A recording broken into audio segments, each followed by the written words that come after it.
J'ai toujours voulu faire l'inverse de la masse. Printemps 2021, mes cryptos font que j'ai assez d'argent, je suis libre. Ma communauté d'investisseurs IMO, elle est en feu, ils veulent tous investir en crypto. Je sais pas quoi leur dire. Ça te dit qu'on lance un accompagnement pour eux. Donc il me dit bah très bien, t'as 6 semaines pour rédiger ton script. Donc 6 semaines, je me tue à la tâche, jour et nuit, je rédige 200 pages de script. Et là, je me dis putain, il y a ça qui existe, qu'est-ce que je fais dans le Beaujolais, tu vois. Ah ouais. Et c'est là où les choses se sont éclaircies, tu vois. Et en fait, quand tu reviens de ça, c'est fini, tu peux plus rester en France. Les jeunes, on fait des cons, tu vois. Avec ma voiture, on fait un peu des dérives dans la station, tu vois, dans la neige. On se fait arrêter par la gendarmerie, bien sûr, parce qu'on n'avait pas fait gaffe quand on faisait devant la gendarmerie les drifts. Ouais. Ethereum valait 82 centimes de dollars à ce moment-là, c'était le début. Le prix monte, je dis ouais, vas-y, intéressant, viens, on met des billes pour voir. Et c'est comme ça que je mets un pied dans les cryptos, je rajoute un peu. Premier cycle, j'investis en tout 3 000 $. Je passe de 3 000 en 2016 à 142 000 $ fin 2017. J'ai investi 54 000 $ tout en bas fin 2018. Je passe mon premier million fin 2020 et je passe à plus de fin 2021. Moi, il me reste entre 12 et 13% net du chiffre d'affaires in fine. Une fois que j'ai tout payé. La pub, la vente, les prestataires, mes équipes, mon associé. Donc c'est clair. C'est ça une entreprise. BTC, avec toutes les qualités qu'il a, insaisissable, limité, transportable, liquide, divisible, etc. C'est la meilleure réserve de valeur au monde et la meilleure monnaie d'échange au monde. Si tu prends pas ce virage, malheureusement, tu risques de mourir. Pourquoi ? Parce que c'est dans BTC que tu as la meilleure sécurité en termes de croissance. Donc je lance maintenant un service entreprise très haut de gamme, en partenariat avec Kraken. Et aujourd'hui, cette solution n'existe pas forcément en France. Unique au monde. Bonjour à tous et bienvenue dans ce podcast Derrière la structure, un podcast qui explore les coulisses des entrepreneurs et des créateurs qui ont bâti leur liberté et pas seulement à travers leurs chiffres, mais à travers leur évolution. Ensemble, on va décortiquer la mécanique d'un business qui fonctionne et la personne derrière la performance, ses apprentissages, ses remises en question, ses limites et ses transformations. Parce qu'au fond, scaler son business, c'est aussi scaler sa vie. Alors je vous souhaite une bonne écoute ou un bon visionnage. C'est parti. Salut Quentin. Salut Rémi. Enchanté, je suis content de t'avoir sur ce podcast. Je voulais absolument te mettre en avant, étant donné que tu as un beau parcours aujourd'hui entrepreneurial, dans le digital surtout. Je sais que tu es expatrié ici à Bali comme moi, donc c'était l'occasion de pouvoir t'avoir ici. Merci. Comme je l'ai expliqué, l'idée de ce podcast, c'est de pouvoir mettre en avant le parcours, ce qui s'est passé un petit peu avant la réussite de ton programme actuel, Réussir en crypto, qu'on puisse décortiquer aussi le fonctionnement actuel de cette activité-là, les enjeux qu'il y a eu, les enjeux actuels, et puis parler du coup un petit peu plus personnel derrière sur la vitrine, on va dire un peu de l'homme derrière, et pas que le parcours entrepreneurial. Est-ce que tu peux te présenter du coup rapidement pour ceux qui ne te connaissent pas ? Ok, alors Quentin Chapeau, 34 ans, investisseur crypto depuis 10 ans, depuis fin 2015 exactement. J'ai eu pas mal d'expérience entrepreneuriale. J'ai fait d'abord 8 ans d'architecture en parallèle de mes études, puis en freelance. Après, j'ai eu 2 e-commerce qui ont échoué. Et en 2021, mon portefeuille crypto atteignait en fait un certain montant, ce qui m'a permis de plaquer mon e-commerce qui me saignait à ce moment-là, de prendre du temps pour moi, de me réaligner avec qui je suis, trouver mon pourquoi. Et en fait, naturellement, est venu le projet Réussir en crypto, via mon associé Christopher Wangen qui est venu me chercher pour ça, qu'on a lancé pour sa communauté d'abord. Et en fait, ça fait 4 ans qu'on a lancé ça. Et aujourd'hui, on a 5600 membres dans Réussir en crypto, qu'on accompagne du mieux qu'on peut. Le but aujourd'hui pour moi, c'est d'aller chercher des services pour entreprises, fonds d'investissement, etc. Toujours autour de Bitcoin et les crypto-monnaies. Ok, super. Merci, c'est concis. Justement, parle-nous un peu de ce qui t'a amené comme ça. Là, tu as parlé des projets e-commerce, etc. Puis ça t'a amené de fil en aiguille à ce que tu fais aujourd'hui. Comment ça s'est goupillé, ce parcours entrepreneurial ? Est-ce que tu as toujours voulu faire de l'entrepreneuriat ? Ça s'est goupillé comment là, dans les années ? En réalité, j'ai toujours voulu faire l'inverse de la masse. Ouais. C'est ça qui m'a drivé depuis petit. Je suis fils unique. J'ai une éducation qui était, je pense, au top. Qui m'a donné envie de voir plus grand et différemment de la majorité. Et donc, depuis gamin, j'essaie d'aller à l'opposé de ce que fait la masse. Et c'est ce qui m'a en fait permis, entre guillemets, de tracer ma voie et de réussir. Ça commençait d'abord avec l'envie de faire de l'investissement. Mon père est investisseur immobilier, en partie, et maître d'œuvre en bâtiment. Okay. Moi, à l'école, j'étais perdu, je ne savais pas ce que je voulais, ça ne me correspondait pas. Je voulais arrêter à 16 ans. Finalement, j'ai fait ce qu'a fait mon père pour faire un truc, et donc maîtrise d'œuvre en bâtiment, et en parallèle, l'investissement. Donc, on a fait ensemble de l'invest en France, avec des CILIR pour acheter du locatif, etc., de l'achat-revente. Et en fait, ça m'a donné une première vision, une première perspective, si tu veux, exponentielle de l'argent. En gros, ça ne sert à rien de chercher un salaire, il faut réinvestir ce salaire et en faire quelque chose pour le multiplier et devenir potentiellement libre. Et du coup, la mission de tout ça, c'était évidemment la liberté pour moi. Et rapidement, j'ai eu une vision où je voulais investir à l'international, avoir de l'immobilier un peu de partout. Et en fait, j'ai été assez bridé dans cette vision, dans le sens où en France, tu es vite capé quand tu veux emprunter. Dès que ta capacité d'emprunt elle est bouffée, tu es limité.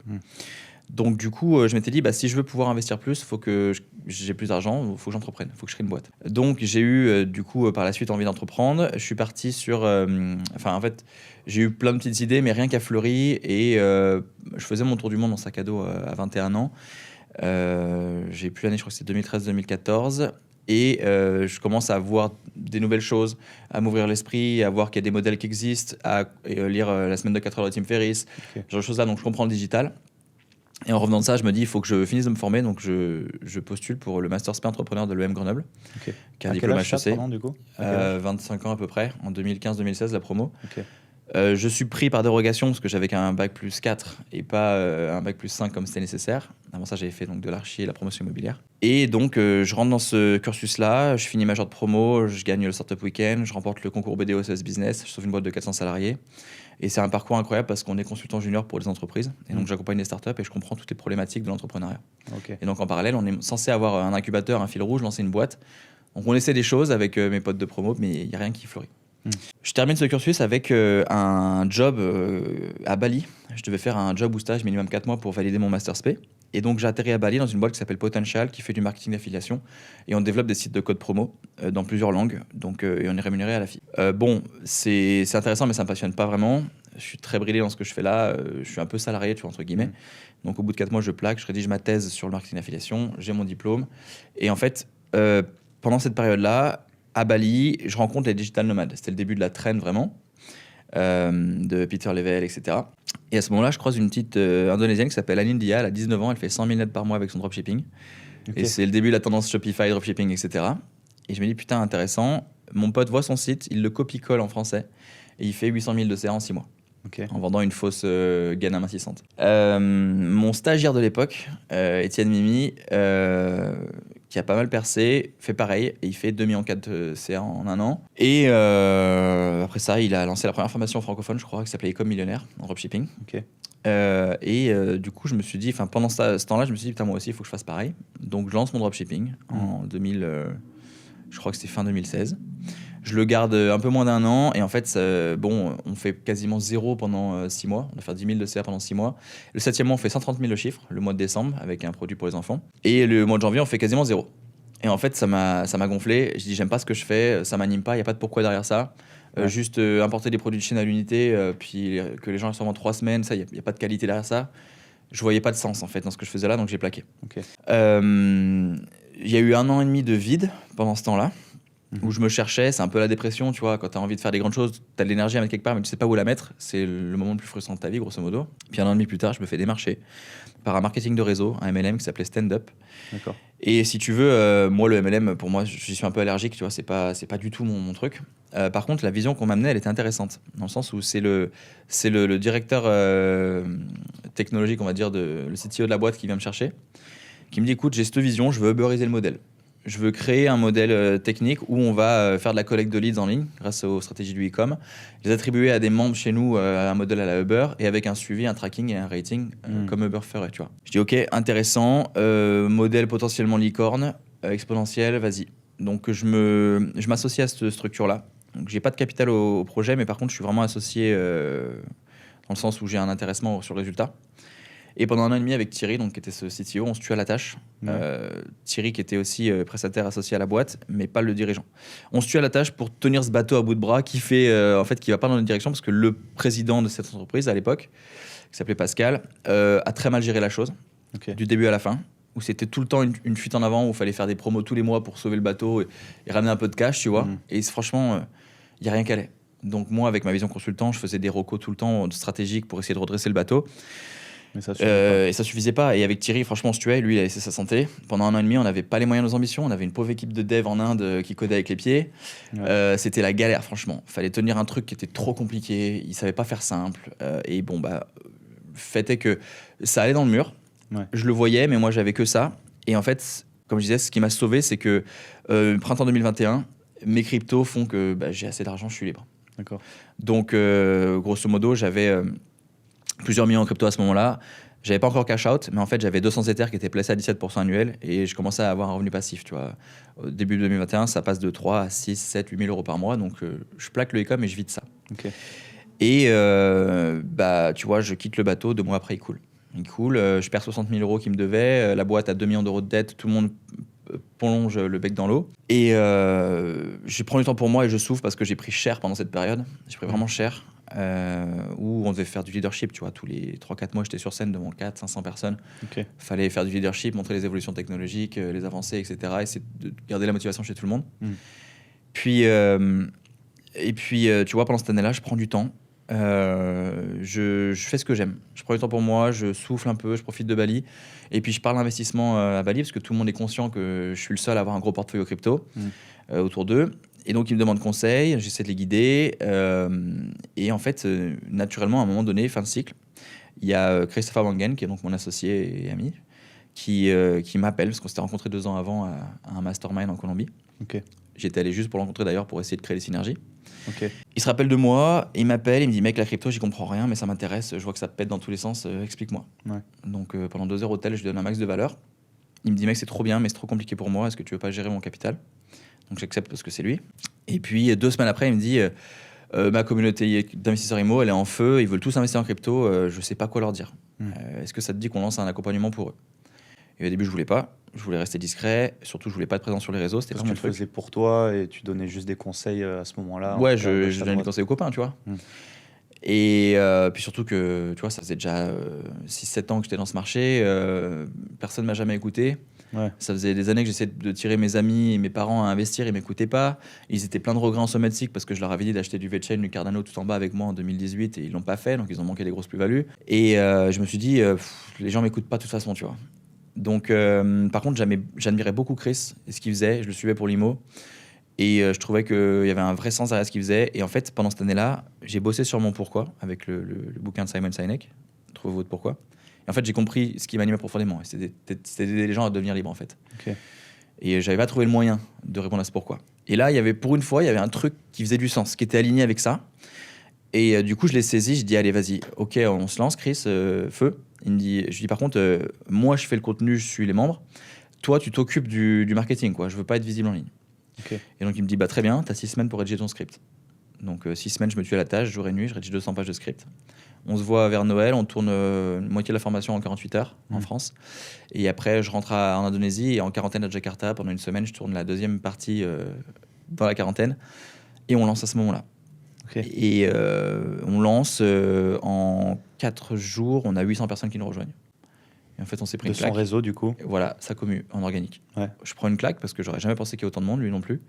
Et c'est comme ça qu'on a démarré, tu vois. On s'est lancé comme ça. 3 mois plus tard, on fait le Zénith de Paris avec 4200 personnes de sa communauté. C'est son événement annuel, son séminaire anti-IMO. Je fais un talk. J'étais inconnu, hein, tu vois. Je fais un talk de C'était les débuts au final. Ouais. Je fais un talk de 30 minutes. Il y a 250 personnes de plus qui nous rejoignent. Le lendemain, on coach 700 personnes. On se fait matraquer du matin au soir, de 7h du matin jusqu'à 7h le lendemain matin. J'avais constamment 20 à 30 personnes autour de moi qui me posaient toutes les questions possibles. C'était incroyable, méga épanouissant. Et le 3e jour, j'étais tellement drainé, je pouvais plus marcher. Et tu vois, ça a été comme ça en fait depuis 4 ans. C'est des événements, beaucoup d'organique sur 1 an et demi. Et puis après, si tu veux, on va détailler ça, mais c'était du coup un modèle avec un vrai tunnel d'acquisition, VSL, etc. Vous avez après vraiment structuré, stabilisé la chose pour avoir plus de prédictibilité dans l'aspect business en lui-même. C'est surtout que, en fait, au bout d'1 an et demi, au bout d'1 an et demi, Chris, il commençait à avoir les mains dans plein de projets, donc il était plus assez disponible pour réussir en crypto, ce que je comprenais vraiment. Et donc, je lui ai dit, écoute, Chris, je comprends que tu sois dépassé. On a un produit qui commence à être vraiment sexy. Les membres, ils kiffent ce qu'on fait. On fait de la qualité, vraiment. Ce serait dommage d'en rester là et de ne pas pousser le message plus loin. Et en fait, vraiment, moi, plus j'aide de monde, plus je suis épanoui parce que c'est mon pourquoi, tu vois. Je me suis dit, vas-y, laisse-moi prendre le bateau en main et je vais créer le système d'acquisition, je vais communiquer, etc. Donc, on s'est remis d'accord. Et c'était il y a 2 ans, donc fin 2023, je me paye un mastermind à Dubaï avec tous les infopreneurs anglophones les plus connus. Donc ça me coûte 17 500 € pour 3 jours, avec William Brown, Iman Gadzhi, Mike Thurston, Michael Brown, Charlie Morgan, Razvan, tous les plus grands noms. Dans l'objectif donc de comprendre comment fonctionne un tunnel de vente, comprendre comment aller chercher une plus grosse audience, comment améliorer son produit, être rentable, etc. Donc à ce moment-là, si tu veux, on faisait pas beaucoup de volume. Et pendant 3 mois, je structure toute l'acquisition, je monte une équipe, je recrute un pôle closing, donc un prestataire externe, et au 1er janvier, on lance. Et donc 2024.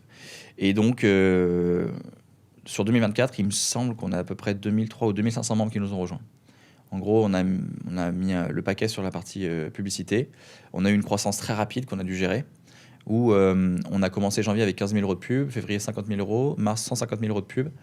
On a tourné autour des 150 000 € de publicité quasiment toute l'année, jusqu'à la toute fin d'année où on est monté jusqu'à à peu près 400 000 € par mois de dépenses. Et du coup, forcément, il y a eu la croissance qu'il y avait en face, tu vois. Ouais. En fait, tant que l'audience était réceptive et qu'on pouvait toucher du monde, on montait les budgets. Et donc, voilà, on a eu une grosse croissance. On a eu une équipe qui a grossi en parallèle.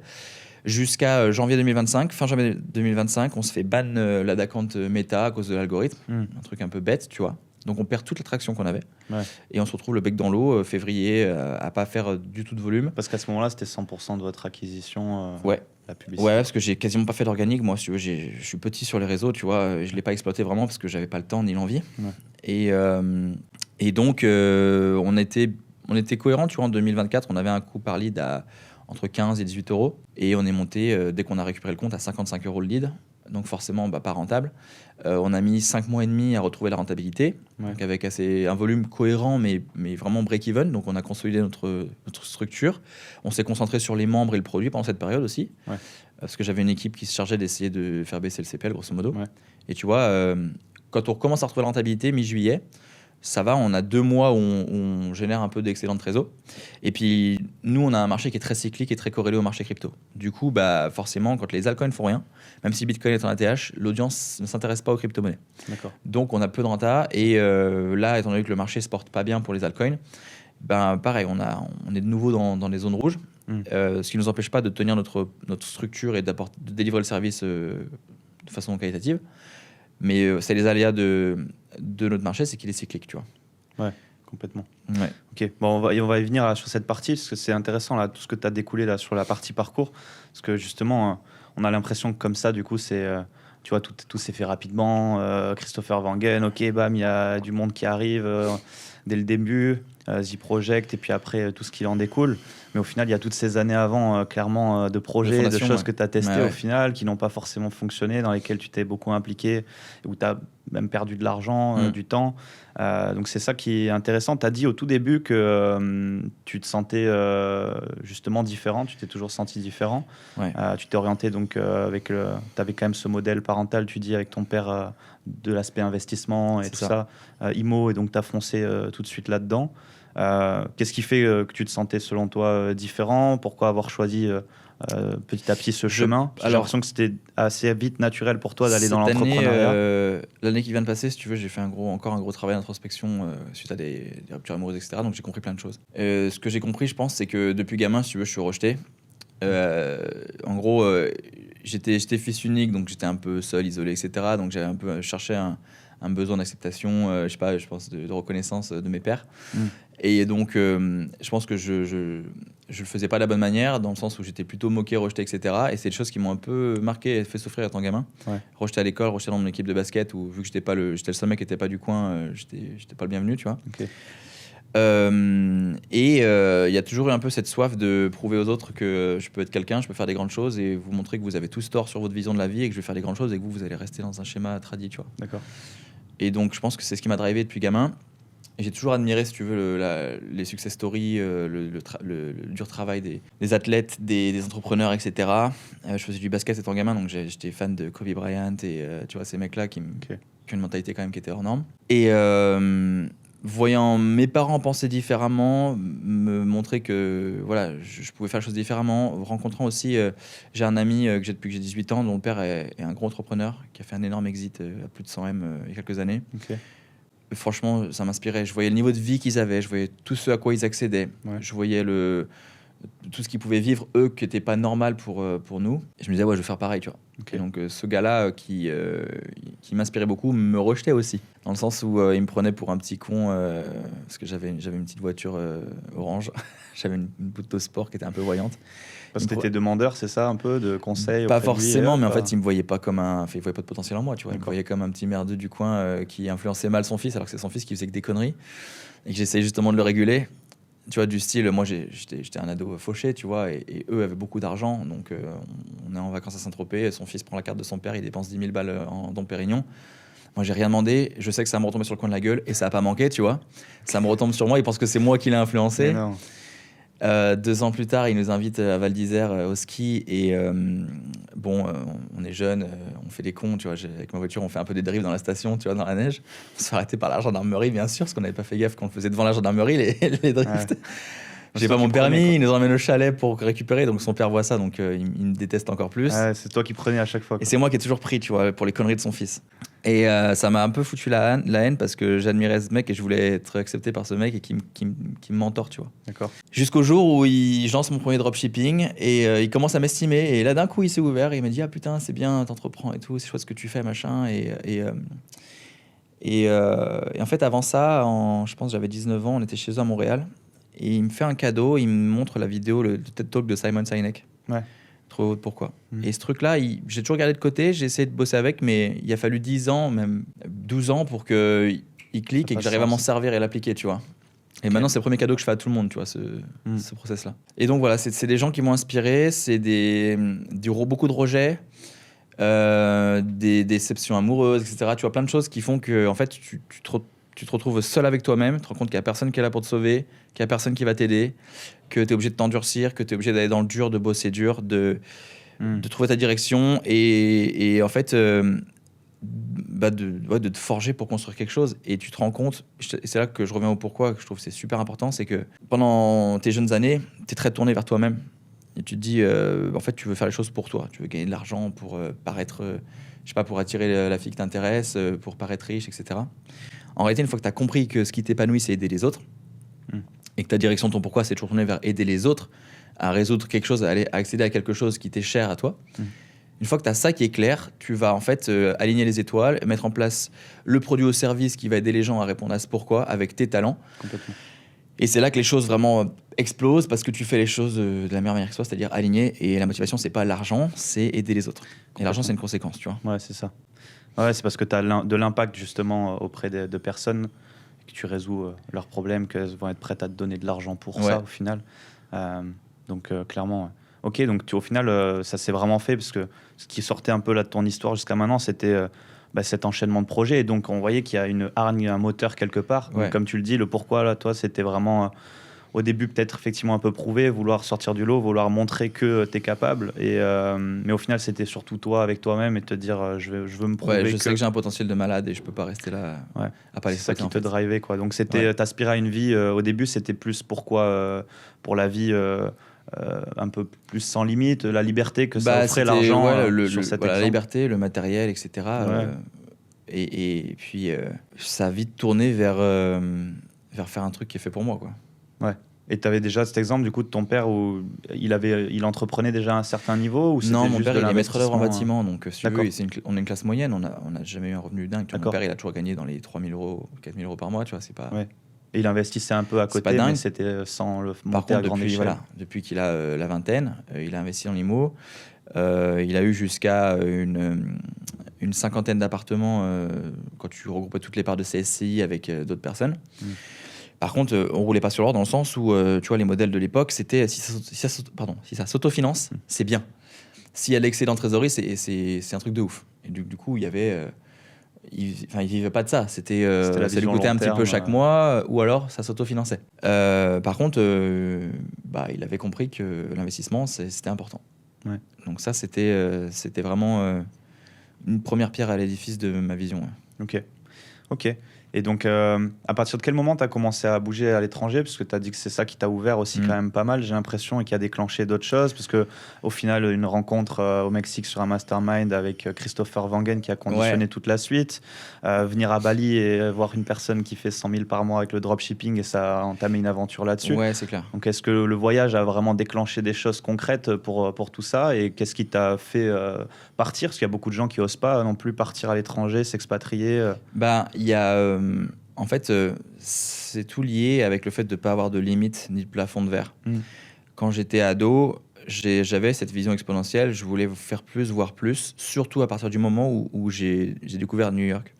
En fait, quand j'avais 18 ans, ma mère me fait un cadeau, elle m'emmène à New York. Donc, on passe 10 jours là-bas et moi, j'étais un cuté de la campagne du Beaujolais, tu vois. Premier voyage, du coup? J'ai voyagé un petit peu avant, mais des petits trucs, tu vois, quand j'étais gamin avec mon père. Et là, je me dis, putain, il y a ça qui existe, qu'est-ce que je fais dans le Beaujolais, tu vois. Ah ouais. Et donc, je reviens, des étoiles plein les yeux, et je fais que de parler de New York à mes amis, je les saoule avec ça, et en fait, ça les a gonflés. Et à partir de là, j'ai eu une vision, je me dis, mais les mecs, on peut pas rester ici, c'est pas possible. Faut qu'on fasse plus, faut qu'on entreprenne, faut qu'on crée des choses, faut qu'on investisse. Et en fait, j'ai toujours voulu tirer mes amis vers le haut, et eux, ils ont jamais suivi ma vision, ils m'ont toujours un peu rejeté par rapport à ça. Ça crée un peu des décalages, tu vois, des frictions, jusqu'à des moments où même on s'est séparés pendant quelques temps. Et en fait, moi, j'ai dit non, moi, je suis fait pour ça, les mecs, je suis désolé, je peux pas rester ici. Okay. Donc, je voulais aller à New York. À la fin de mon master 1, je trouve un stage à New York. Et en fait, je monte à Paris à l'ambassade pour demander le visa et ils me le refusent. En gros, on pouvait pas avoir de visa de travail, ils voulaient pas les délivrer, les entreprises à cette époque-là. Et donc, ils disaient, tu fais un visa de touriste, tu viens et tu bosses chez nous. Ok, je le tente. Et en fait, le mec à l'ambassade, il a flairé le truc, il m'a dit non. Donc, je me suis fait recaler.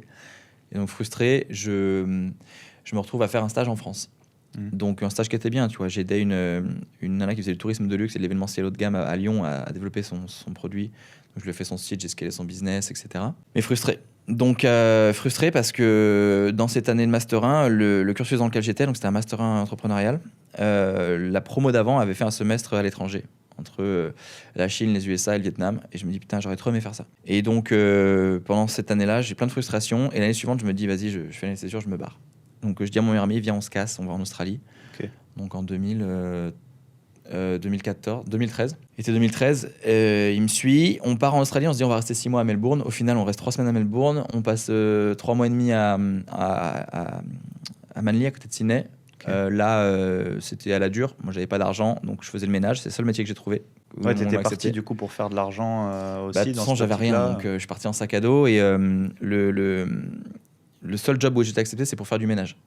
Donc j'ai lavé les halls d'immeubles et les jardins pendant 3 mois. Ouais. C'était hardcore, mais c'était bien parce que je préférais faire ça que du service. Mon patron était cool, donc c'était le rush, tu vois, 14 heures par jour, on lavait entre 10 et 12 immeubles en sprint. Et c'était vraiment le rush, mais bon, c'était cool, ça m'a forgé. Je gagnais $1000 australiens par semaine. Je mets de côté, et puis à un moment donné, en fait, mon meilleur ami trouve pas de job. Lui, il avait un peu d'argent de côté. Donc, je dis, allez, viens, c'est pas grave, on se casse, on va faire le tour de l'Asie. Donc, pendant 4 mois, on part en Asie en sac à dos. Et là, on fait Thaïlande, Cambodge, Vietnam, Hong Kong, Chine, Japon et Inde.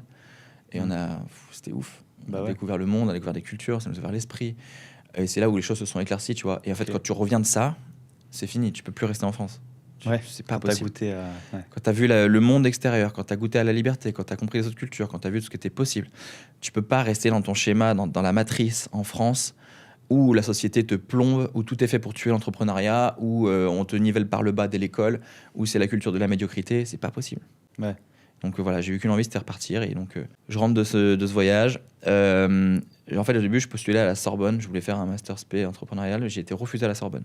Donc pendant 1 an, je me remets dans l'architecture. Parce qu'en fait, depuis mon alternance, depuis le BTS jusqu'à ce que mon wallet crypto fonctionne, j'ai toujours fait de l'archi en alternance, puis en freelance, pour vivre et payer mes études. Et je me remets là-dedans. Et tu vois, il a fallu attendre encore 1 an et quelques pour que je recommence un cursus, que je finisse le master spé. Et à la fin, j'ai eu ce stage à Bali, enfin ce job à Bali. Au début, j'hésitais et ma mère m'a dit, mais vas-y, elle a été venue en 2009 à Bali, elle m'a dit, vas-y, tu vas trop aimer. Et donc voilà, je suis revenu à Bali, j'ai redécouvert, enfin je me suis pleinement découvert à Bali en fait. Arrivé ici, je me suis dit, c'est là que je dois être. C'est fait pour moi Bali, je suis tellement aligné avec ça. Les gens sont libres, ici tous les gens pensent comme moi. C'est l'opposé de la France. Et ici, on croit. Et tu vois, déjà en 2000... donc, moi, je découvre les cryptos fin 2015 à un meet-up à Grenoble. Et en 2016, je faisais des meet-up au coworking d'Ubud sur Bitcoin, avec celui qui allait devenir le fondateur de Indodax, qui est le plus gros exchange Bitcoin. Donc, tu vois, on est ouvert sur plein de sujets. Ouais. Je continue d'investir d'ailleurs à ce moment-là. Et quand je dois revenir au bout de 6 mois, parce que je finis mon stage, je dois présenter ma thèse en France, ça m'arrache le cœur. De partir de Bali, j'ai l'impression de laisser mon âme ici. Et pendant 3 ans et demi, je me retrouve en France. Je reste en France parce que j'avais une copine à l'époque qui habitait en France, Clémentine. Et en fait, j'étais en dépression totale. Je restais en France pour elle, ça me rendait malheureux. Ouais. Du coup, ça a amené à une rupture. Après la rupture, je rencontre une autre fille au Portugal. Donc, je vais 8 mois au Portugal pour être avec elle. Après le Portugal, on revient 1 an et demi en France, à Annecy, parce que je voulais tester Annecy. Et finalement, il n'y a rien qui me va, c'est Bali. Donc, au bout de 3 ans et demi en Europe, je peux plus. Je reviens à Bali.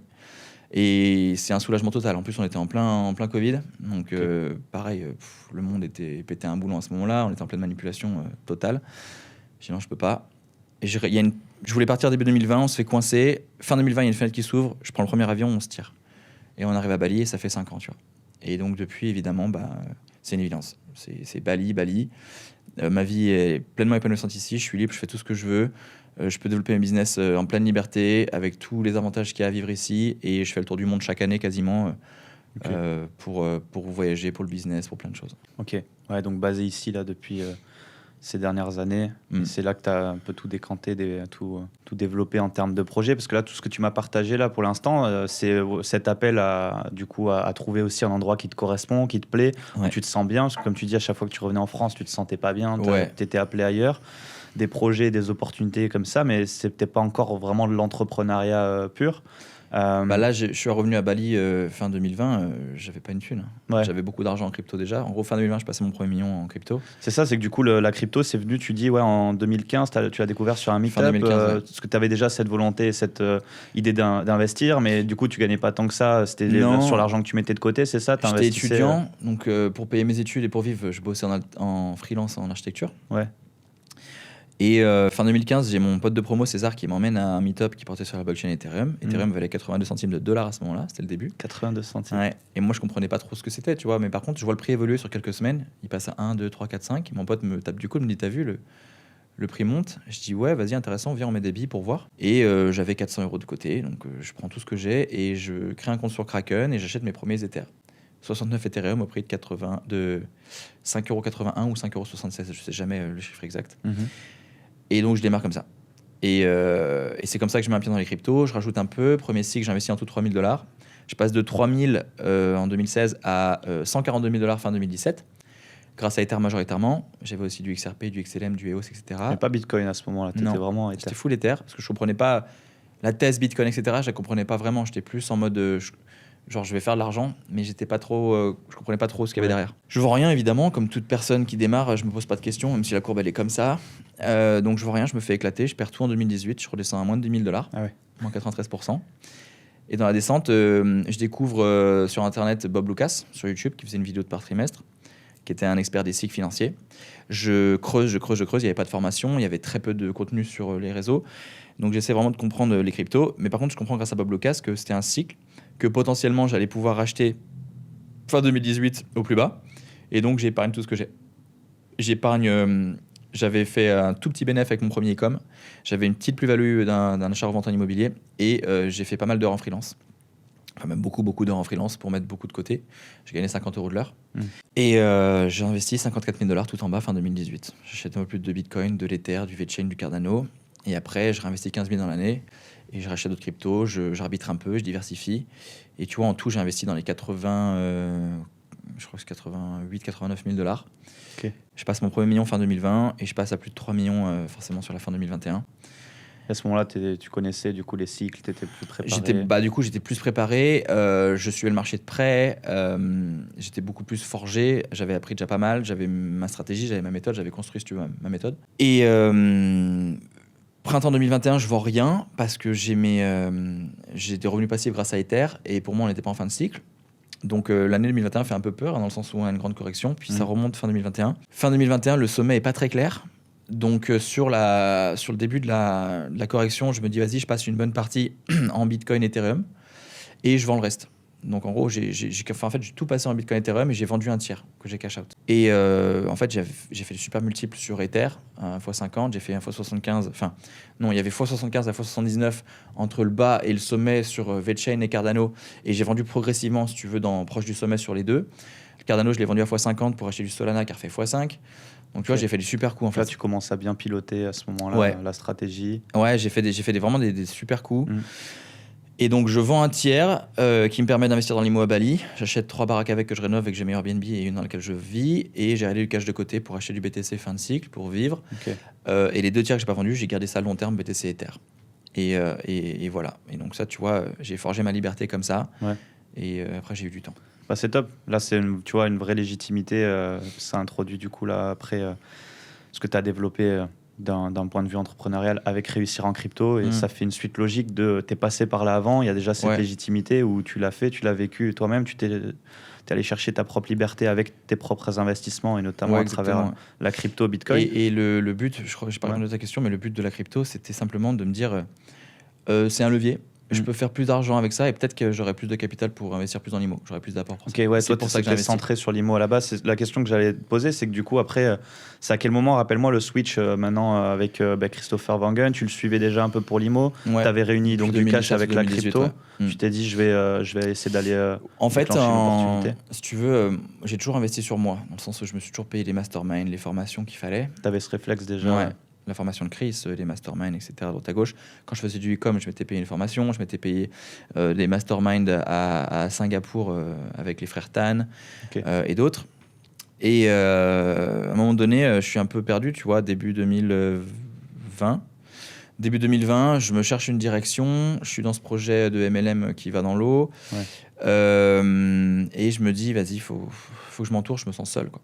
Donc je me paye ce mastermind en Colombie pour rencontrer Chris majoritairement et j'y vais pour planter une graine, tu vois. Pour qu'on se rencontre et dire peut-être qu'un jour ça amènera quelque chose. Et tu vois, ça n'a pas manqué parce qu'avec Chris on n'est pas trop resté en lien, mais par contre on est resté grave en lien avec Manu et Loris, ses meilleurs amis, qui sont parmi mes meilleurs amis maintenant aujourd'hui, qui ont rappelé à Chris le moment voulu que j'existais, tu vois, pour la partie crypto. Ok.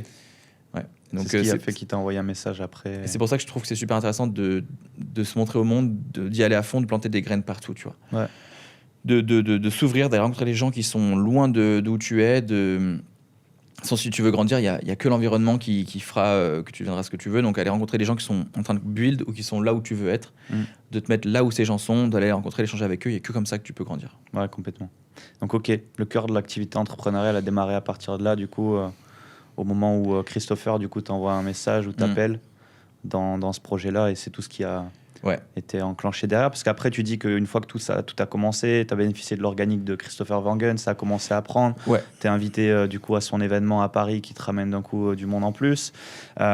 Et c'est là où tu as ce réflexe après, dans la volonté de reprendre le projet seul et de le perdurer, de prendre le mastermind, tu disais du coup. Alors après, j'ai jamais été seul, dans le sens où Chris a toujours été en back-end, mais Chris, il a plus une mission entre guillemets, d'apporteur d'affaires. À ce moment-là que de tête d'affiche. Et puis après, évidemment, rien ne s'est fait seul. J'ai une sacrée équipe. Les gens ne le voient pas, tu vois, même nos membres. Ils s'imaginent qu'il y a Seb, Ben et moi, donc mes deux coachs crypto et moi. En fait, c'est une équipe est plus costaud que ça. Tu vois, derrière, tu as 7 personnes qui sont vraiment full-time. Tu en as à peu près 8-10 autres qui sont là en part-time. Et puis après, tu as l'équipe de vente qui est flexible, qui est entre 10 et 70 personnes suivant le volume. Et c'est une sacrée machine réussir en crypto en réalité, tu vois. Ouais, c'est ça. C'est que là, aujourd'hui, c'est devenu une belle machine pour pouvoir encaisser tout ça, ce volume, délivrer qualitativement. Clairement. Et comme tu dis, c'est pas du coup que toi qui gères ça, tu as toute une équipe pour pouvoir le gérer. Donc c'est là que tu as ce réflexe de ok, maintenant je vais vraiment me former sur la partie acquisition parce que sur tes projets e-com, du coup, est-ce que là déjà tu avais dû te former sur la pub, sur bien sûr, l'acquisition ads, etc. J'ai commencé seul le dropshipping et puis au bout de quelques mois je demande à un ami, Bastien, de me rejoindre pour qu'on le fasse à deux, pour qu'on se partage tout ce qui était recherche de produits, media buying, SAV. Après on avait recruté une fille qui s'appelait Marina qui faisait le SAV, qui faisait le fulfillment aussi. Donc c'était une structure assez facile et flexible, tu vois, on était que 3. Après dans la partie stand-up c'était plus compliqué, mais en même temps c'était pas ma boîte, tu vois. Moi je gérais le pôle tech, e-com, et puis on faisait beaucoup de leadership avec les membres. Il y avait du monde, et là Rec, on a commencé où c'était Chris et moi. Il avait une équipe de marketing en interne, où il y avait du coup une personne attitrée à ce qu'on faisait, et en fait ça suffisait pas pour la croissance qu'on devait avoir. Donc moi j'ai construit une vraie team avec un vrai pôle marketing, un vrai pôle contenu. Tu vois, tous mes réseaux, c'est Erwan qui... Toutes mes publicités, tous mes formats longs, tous mes réels, tous mes posts écrits sur mes réseaux, c'est Erwan qui fait ça, qui gère tout, qui est full-time avec moi. J'ai donc Tristan qui est le chef de l'acquisition, qui gère tous les tunnels, tous les scripts des publicités, toute l'optimisation des tunnels entre autres, qui teste plein de choses, qui gère la partie AFI, etc. Donc lui, il est indispensable aussi. Maintenant, j'ai recruté aussi Marine, qui était ma meilleure amie depuis toujours, qui est mon bras droit, qui m'aide sur la structuration de beaucoup de choses, la supervision. Et puis voilà, puis après, forcément, j'ai 4 CM qui sont à tour de rôle, qui gèrent mes réseaux sociaux. Il y a une partie compta, juridique, fiscale qui est chez Chris. Il y a encore eu du marketing aussi sur son prestataire. Enfin, tu vois, Et ouais. Il y a du monde. Dans le prestataire de vente, il y a le CEO, il y a un chef d'équipe, et puis après, il y a toute l'équipe de vente qui sont des gens qui sont, pour certains, full-time avec nous depuis 2 ans, et puis pour d'autres qui viennent en renfort quand besoin. D'accord. Voilà. Et en fait, c'est aussi pour ça que tu vois, ça justifie le prix de réussite en crypto. On fait de la très haute qualité dans ce qu'on fait, donc ça justifie le prix aussi. Mais il y a beaucoup, par exemple, de gens qui fantasment sur ce qu'on gagne, en gros, qui se disent ouais, vous vendez les accompagnements, ils nous prennent pour des gourous, des vendeurs de formation, ils disent ouais, vous en mettez plein les poches, etc. En fait, une entreprise, ça a des coûts. Moi, il me reste entre 12 et 13% net du chiffre d'affaires, in fine. Okay. Une fois que j'ai tout payé. La pub, la vente, les prestataires, mes équipes, mon associé, voilà. Donc c'est clair. C'est ça, une entreprise. On te vend souvent le business model comme étant ultra rentable et autres, mais clairement ça dépend de la structure qu'il y a derrière. Ça dépend. C'est vrai qu'il y a eu beaucoup qui ont foncé dans ce business model de la formation en ligne, et ça a tué un petit peu. Et ils réalisent après ce que ça prend. C'est ça, et ils réalisent, mais surtout, y en a qui, pour garder les marges, délivrent mal, ne structurent pas le produit, et donc c'est ça qui a fait une mauvaise image aussi, clairement, au métier, parce que tu as lâché un gros billet pour une qualité, pour un service de merde. Un service qui n'est pas à la hauteur. Donc c'est là où après il faut savoir filtrer, et donc c'est bien que tu appuies dessus, parce que c'est hyper important d'avoir une delivery qualitative. Et le pricing, il est vital là-dedans. Hormozy a mis ça en avant beaucoup récemment, depuis 2-3 ans. C'est qu'il vaut mieux vendre un ticket, mais aller chercher vraiment de la qualité, parce que tu as les moyens de faire de la qualité, que de vendre un low ticket, vendre de la merde, ça va te desservir dans tous les cas. En gros, si tu vends de la merde, tu es obligé de vendre pas cher. Si tu vends pas cher, tu peux pas recruter pour améliorer ton service. Tu as des clients qui vont avec le prix, c'est-à-dire que c'est que des gens qui vont pas être investis dans ce qu'ils font, qui n'auront pas de résultats parce qu'ils vont pas aller au bout des choses, qui vont faire que de se plaindre et te mettre la faute dessus. Tu vas pas avoir de profit, donc tu vas pas pouvoir faire croître ta boîte. Tu vas pas être motivé en plus, toi. Et si tu montes ton prix, c'est tout l'inverse. Tu montes ton prix, donc tu as les moyens de délivrer un meilleur produit. Tu as des gens qui sont plus investis dans ce que tu fais, plus qualifiés. Tu es plus motivé toi aussi. Tu peux avoir des meilleures équipes. Tu peux réinvestir dans ton produit. Il y a tout à gagner à avoir un prix plus élevé. Et surtout, tu peux croître parce que tu peux faire de la publicité. Parce que tu as quand même un coût d'acquisition, tu as quand même un coût d'acquisition minimum, je dirais, quand tu vas chercher de la vente comme ça. Nous, on est entre 1000 et 1500 euros le client aujourd'hui. La publicité nous coûte très cher, plutôt entre 1200 et 1005. Donc, tu vois, si tu vends pas minimum 2005, et encore même 3000, tu fais pas de marge. Une fois que tu as payé tout le monde, tu fais pas de marge. Donc, la pub, elle va dicter le prix minimum que tu dois vendre. Et c'est aussi pour ça que les formations sont toutes à 3000 euros minimum aujourd'hui, enfin, du moins les accompagnements plutôt. C'est parce que la pub nous oblige à avoir ce prix, tu vois. Et elle est de plus en plus chère, donc... clairement, cette année, on a pris 2 grosses baffes avec les mises à jour de Meta qui ont rendu encore plus cher le prix d'acquisition. Donc, tu es obligé d'avoir un prix minimum. Et du coup, je trouve que c'est bien, ça t'oblige à faire de la qualité, et puis ça filtre, parce que, surtout dans mon domaine de la crypto, 95% des gens, ils vendent de la merde. Donc, ça nous démarque. Ouais, clairement. Donc, aujourd'hui, tu es un acteur effectivement principal, je dirais, en francophonie, sur la partie formation. On est quelques personnes à avoir des grosses communautés, mais on est très peu à faire du qualitatif. Ouais. Toi, ça se goupille comment, du coup comment tu interviens sur cette partie formation en interne? En gros, Réussir en crypto, à la base, c'était donc une formation. Donc, on suivait le modèle de Chris. Ça a vite tourné en modèle accompagnement, dans le sens où, au-delà de la formation, tu as un suivi dans un Discord. Puis la formation, là, on arrive au bout de la V2. Elle est titanesque par rapport à la V1. Et je pense qu'il n'y a pas d'égal au monde, franchement, sur cette partie crypto. On a poussé les choses très profondément. Donc, c'est très simple et rapide pour celui qui veut aller à l'essentiel. Et c'est très poussé pour celui qui veut vraiment des méthodes approfondies sur tous les sujets. Et en fait, le gros de la valeur, il est aussi dans le Discord, où évidemment, il y a les salons d'échange pour les membres, par promo, donc par année. Il y a mes salons d'analyse, où chaque semaine, avec mon équipe, on fait un gros report hebdo crypto, qui est ultra poussé. Pareil, il n'y a pas d'équivalent, papier et vidéo, enfin PDF puis vidéo. Il y a une session questions-réponses avec moi chaque semaine. Il y a une session questions-réponses débutant avec Ben chaque semaine. Tous les jours, il y a un brief Bitcoin avec Seb. Tous les mois, il y a un live où on prend du recul avec toute l'équipe. Tous les jours, on répond aux questions dans Discord. On a des salons par thématique sur les nouveaux endroits où aller chercher des rendements, sur les crypto-monnaies à aller acheter. Ben fait toutes les analyses fonda. On a étudié plus de 250 cryptos en profondeur depuis 4 ans, où on va filtrer toutes les cryptos viables, pas viables, au niveau fonda. Après, expliquer quand c'est le moment de les acheter ou pas. Donc là, le cycle a été difficile pour tout le monde sur la partie altcoin, mais par contre, on fait le travail vraiment de façon quali. Et puis, plein d'autres choses, tu vois. On fait en sorte de rencontrer nos membres. On fait des meet-up en physique. On essaie de... En fait, tu vois, tous les 2 mois, on fait un sondage. Bon, on dit aux membres de quoi vous avez besoin. Il nous faut émerger ce qui est amélioré, ce qu'il y aurait besoin d'ajouter, et on le construit. Okay. Et donc, on fait en sorte de toujours répondre du mieux possible aux besoins de nos membres. Ok, ouais, top, c'est complet. Et puis justement, encore une fois, d'où l'importance de la qualité de cette delivery, parce que du coup, aujourd'hui, ça fait combien, tu dis 4-5 ans que 4 ans. Ça existe. Donc voilà, tu as le temps de l'améliorer au quotidien. Et puis si c'est toujours là, c'est bien qu'il y a de la satisfaction. C'est bien que... Ouais, surtout qu'on a un renouvellement annuel, tu vois. Ouais. Donc, nous, on vend pour rentrer, plus...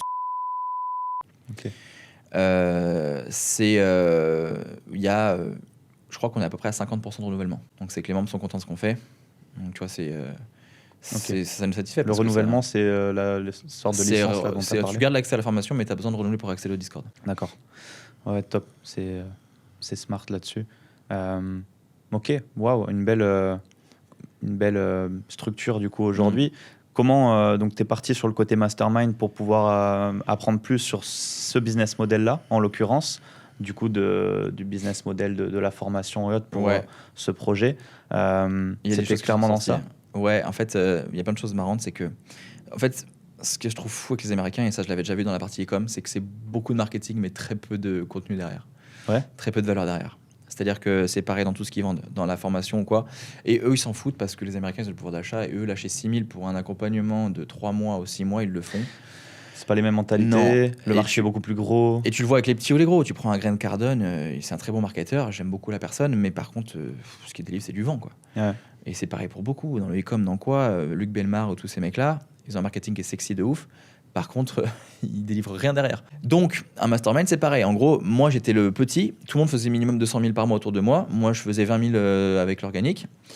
Et encore une fois, je rappelle que pour moi, c'était pas le chiffre ce qui était important, mais plus avoir du monde. Et ouais. Et je me dis, moi, j'ai tout à gagner. En étant ici, il faut que je pose mes questions. Et donc, il délivre ce qu'il veut délivrer par thématique, suivant les questions de chacun. Mais ça reste très en surface, tu vois. Et je me dis, non, c'est pas possible. J'ai pas payé 18 000 pour ça, quoi. Donc moi je creuse et vraiment je vois que je le colle, tu vois, je le coince dans des angles et il sait pas répondre sur certaines choses. Ah ouais, ça manquait même au mastermind de Mathias. C'est qui l'organisait William Brown, qui aujourd'hui vend du suivi entre 5, il vend 5, 10 ou 15 000 par mois l'accompagnement pour de l'infopreneur anglophone. Je sais que c'est de la delivery qui est moyenne gamme, mais ça n'empêche pas de faire 6 millions de CA annuels, tu vois. Ok.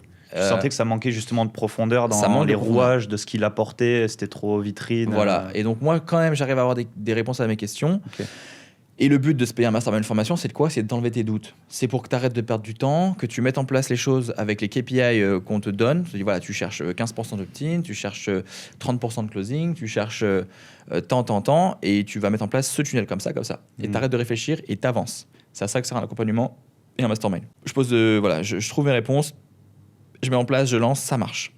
Et j'ai revu William Brown récemment, c'est devenu un copain parce que maintenant il habite à Bali. Il me dit, mec, t'es celui qui a le plus explosé de tous les gens que j'ai accompagnés parce que en fait, t'avais la dalle plus que les autres, t'as mis en place des choses et puis surtout, c'est vrai que t'as été plus loin que les autres en termes de technique. Ouais. Et nous, les gens se rendent pas compte, mais c'est une usine à gaz, réussir en crypto. Toutes les choses qu'on a testées derrière, toute la tech qui est derrière, c'est solide. Ouais. Tous les funnels qu'on a testés, etc. Et du coup, voilà, le mastermind, la formation, c'est essentiel.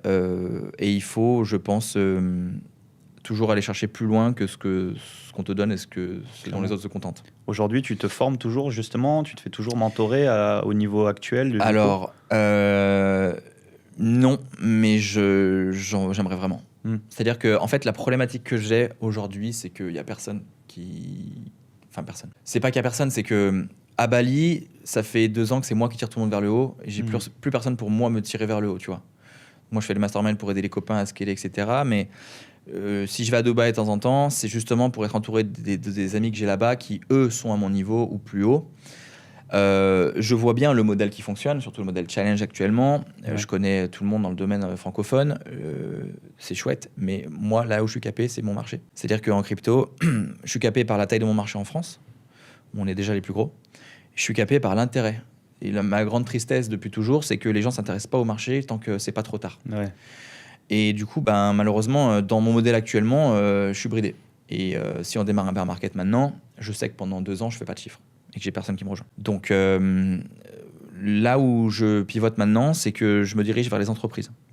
Donc je lance maintenant un service entreprise très haut de gamme, unique au monde, en partenariat avec Kraken. J'ai un accès White Glove unique au monde où je peux leur faire ouvrir un compte en 48 heures pour les entreprises, là où tout le monde est bloqué aujourd'hui, là où plus personne peut ouvrir de compte si le KYC n'est pas hyper facile et qu'il ne passe pas vraiment tous les voyants verts. Sinon, tu passes à la trappe. Il faut 6 mois pour être accepté, etc. Ou on débloque les virements in and out de Kraken jusqu'à 120 millions de façon instant. Ou on a un système Kraken Custody où on va sécuriser tes fonds, où tu n'as plus besoin de te casser la tête avec un ledger. Ou tu as mon suivi d'analyse de BTC sur 1 an. Donc vraiment tout ce qu'il faut savoir, où est-ce qu'il faut que tu passes tes ordres d'achat pour l'acheter, faire le DCA le plus optimisé possible. Et un vrai accompagnement sur 1 an au niveau comptable et fiscal. Donc pour le moment, on cible les boîtes françaises. Les grosses structures, les petites comme les grandes, avec mon partenaire chez Kraken, il y a déjà, on a déjà accompagné des PME, TPE, holding, tout modèle juridique, même des micro-entreprises. Lui a fait l'onboarding de toutes les plus grosses banques mondiales chez Kraken, toutes les grosses boîtes crypto aussi. Kraken, c'est la boîte qui sécurise tous les fonds des coin house et tous les gros brokers qui marketent bien en France. Donc tu vois, c'est mon pivot, c'est méga solide, c'est unique au monde. Et donc, je me focus là-dessus et j'aimerais, début d'année, lancer un fonds d'investissement en Bitcoin. Okay. Pour ceux qui veulent, tu vois, en gros, j'ai mon offre particulier, réussir en crypto, j'ai mon offre entreprise, Propulsa, et je vais avoir mon fonds d'investissement pour les plus gros ou ceux qui se disent, moi, j'ai pas envie de me casser la tête, tu prends mon argent, tu gères, tu vois. Ouais, ok. Voilà. Trop intéressant, ça fait une suite logique. La promesse, du coup, pour le côté entreprise, c'est cette facilité, c'est pour pouvoir investir en entreprise. La promesse, c'est que sans moi, tu peux pas. C'est que sans moi, tu peux pas acheter de Bitcoin. D'accord. Tu peux pas ouvrir un compte chez Kraken, tu peux pas, tu t'es bloqué, donc tu passes à côté du train. Et du coup, tu peux ouvrir un compte chez Binance ou chez un autre broker, mais par contre, tu vas être coincé avec tes banques pour in et out. Chez Binance, tu n'as même plus la possibilité maintenant de faire un retrait en fiat. Quand tu es français, tu ne peux plus accéder à Gate.io, à KuCoin, etc., qui sont blacklistés. Binance aussi va être blacklisté. Et en fait, tu n'as que Kraken, qui est la plateforme la plus solide au monde, qui n'a jamais été hackée, qui est la plus sécurisée, qui a lancé toutes les paires euros, donc qui a la plus grande liquidité, et qui est la mieux régulée. Okay. Donc, c'est le partenaire, c'est celui que j'utilise, coïncidence, mais c'est celui que j'utilise depuis 2016, tu vois. Et puis même en termes d'accompagnement, les entreprises, elles sont bloquées aujourd'hui, elles n'osent pas y aller parce qu'elles ne sont pas accompagnées au niveau comptable, fiscal. Elles ont trop peur du redressement fiscal, donc elles n'y vont pas. Parce que c'est intéressant ça, du coup, justement, d'un point de vue société, même en France, pour pouvoir investir de la trésor en France, d'un point de vue fiscal derrière. En fait, le vrai virage que j'essaie de pousser sur les réseaux depuis 1 an, c'est que tu te dois d'avoir du Bitcoin en tant que particulier ou entreprise pour te sécuriser sur le long terme. Pourquoi ? Parce que BTC, c'est une croissance moyenne de 75% par an depuis 5 ans, projetée à plus 30% par an sur les 20 ans à venir. C'est potentiellement BTC entre 10 et 20 millions de dollars en 2045, dans 20 ans. Et BTC, avec toutes les qualités qu'il a, insaisissable, limité, transportable, liquide, divisible, etc., c'est la meilleure réserve de valeur au monde et la meilleure monnaie d'échange au monde. Donc les gens l'ont compris, c'est pour ça que les États font des réserves strat. Les grosses boîtes font des réserves stratégiques en BTC. Il y a 200 boîtes cotées en bourse aux US qui accumulent du BTC, les boîtes privées aussi. Tu as des boîtes qui deviennent des Bitcoin Treasury Companies qui ont pour objectif unique d'accumuler du Bitcoin, comme MicroStrategy, comme The Blockchain Group, etc. Comme des boîtes comme Particular qui a pivoté pour être une Ethereum Treasury Company. Et moi, j'ai toutes les cartes, tous les atouts pour aussi aider les gens à faire pareil. Et si tu prends pas ce virage, malheureusement, tu risques de mourir. Pourquoi ? Parce que c'est dans BTC que tu as la meilleure sécurité en termes de croissance. Et la plupart des boîtes aujourd'hui ont compris une chose incroyable, c'est qu'elles ont plus gagné à investir leur trésorerie en Bitcoin que de réinvestir dans leur propre croissance. C'est-à-dire qu'elles peuvent augmenter la valeur boursière ou juste la valeur de leur boîte avec du BTC en trésor. Et voilà pourquoi vous devriez tous en fait vous y mettre, tout simplement. Ouais, je comprends. Non, mais clairement. Et aujourd'hui, cette solution n'existe pas forcément en France. Unique au monde. L'accompagnement comme ça. Unique au monde, l'accès White Glove chez Kraken. Il n'y a personne d'autre qui peut le faire. D'accord. On est les seuls à avoir l'agrément et à pouvoir le faire parce qu'on est partenaire avec Kraken. Ouais, top. Et d'un point de vue particulier, là, sur l'offre réussir en crypto, la promesse, c'est quoi là-dessus ? C'est de reprendre du coup le contrôle un peu de leur pour les particuliers. Ouais, pour les particuliers. Donc l'objectif de réussir en crypto, c'est d'aider à construire ta liberté grâce aux crypto-monnaies. Donc le focus numéro 1, c'est BTC. C'est accumuler du BTC avec un DCA continu optimisé où on est capable de déterminer les meilleurs prix d'achat. Donc avec ma méthode d'analyse où on scrape le marché chaque semaine sur une 50aine d'indicateurs sous plein de méthodes différentes, on est capable de trouver les bas de cycle très bien. On est capable de timer très proche chaque creux de chaque correction. Donc on a réussi à baisser de 20% le prix d'acquisition moyen d'un DCA. Si tu faisais un DCA régulier, tu serais à peu près à 40, entre 39 et 41 000 $ si tu accumules chaque jour, chaque semaine ou chaque mois du BTC depuis 4 ans. Nous, on a 33 000. Donc, on a pas mal baissé ça. C'est ce qu'on fait aussi pour les entreprises du coup. Et le parallèle de ça, c'est qu'on essaye aussi avec les altcoins d'aller surperformer BTC. Donc, c'est quelque chose qui n'a pas été payant jusqu'ici. Dans le sens où en début de cycle, on avait une belle performance. On était à x5 sur le capital, on avait su bien performer. On a toujours sélectionné les bonnes crypto-monnaies, on les a achetées au bon moment. Et la grosse difficulté du cycle en cours, c'est que le cycle économique ayant été prolongé, les liquidités ne sont pas arrivées dans les crypto-monnaies. Il y a eu aussi beaucoup de capitaux qui sont venus via les ETF Bitcoin, qui ont focus BTC, qui ne se sont pas écoulés vers les autres cryptos. Donc tout ce qui est quali, même ce qui est quali, ça n'a fait que de baisser depuis un an. Donc malheureusement, la surperformance altcoin, on n'a pas réussi à le faire jusqu'ici. Là où moi, j'avais fait des x50 en 2017 et en 2021. Donc, pour le moment, le cycle n'est pas forcément terminé. Il y a encore une chance qu'on aille chercher plus haut parce que les liquidités, etc. Pour le moment, la partie altcoin n'a pas surperf. Par contre, le DCA, BTC, Ethereum, on a été très bon.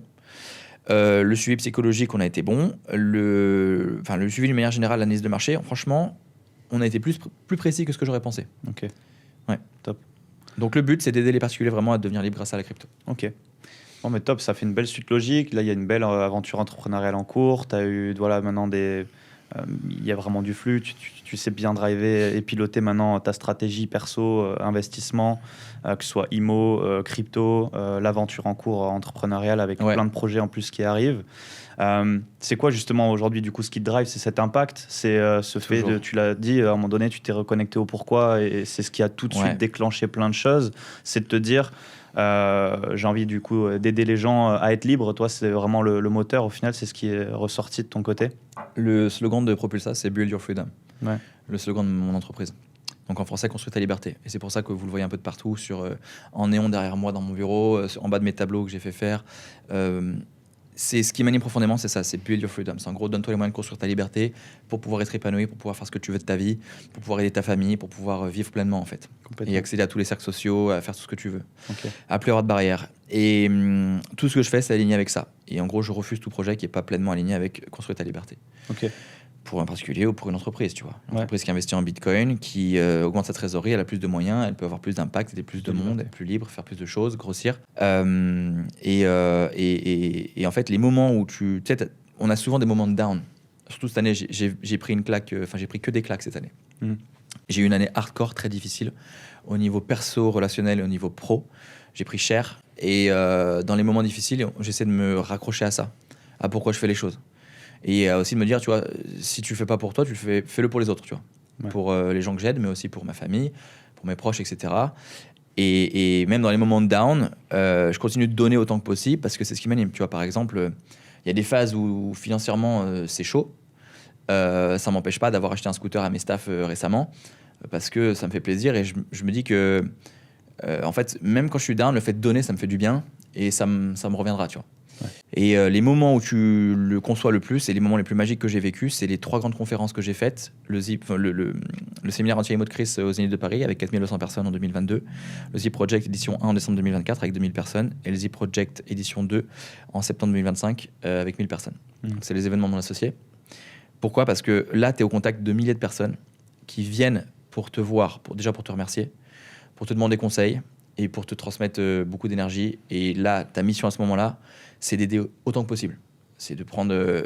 j'ai eu des files d'attente de 200 personnes qui voulaient me parler. Je trouve ça ouf, tu vois. Donc, j'essaie de prendre le temps de parler à tout le monde. Et en fait, peu importe si mes amis ne me voient pas ce jour-là, tu peux demander à n'importe qui. Du matin au soir, je suis dispo et je fais en sorte de répondre à tout le monde. Et c'est ces moments-là qui donnent du sens à ta vie. Tu te rends compte que ce que tu fais, c'est avoir de l'impact et aider les gens. Et en fait, c'est ouf. C'est oufissime. Ouais, ces événements physiques, au final, c'est vrai qu'on est beaucoup derrière l'ordinateur maintenant aussi, toute la journée, par le digital. Tu te rends pas compte, en fait. Du coup, c'est vite des chiffres, des KPI à tenir.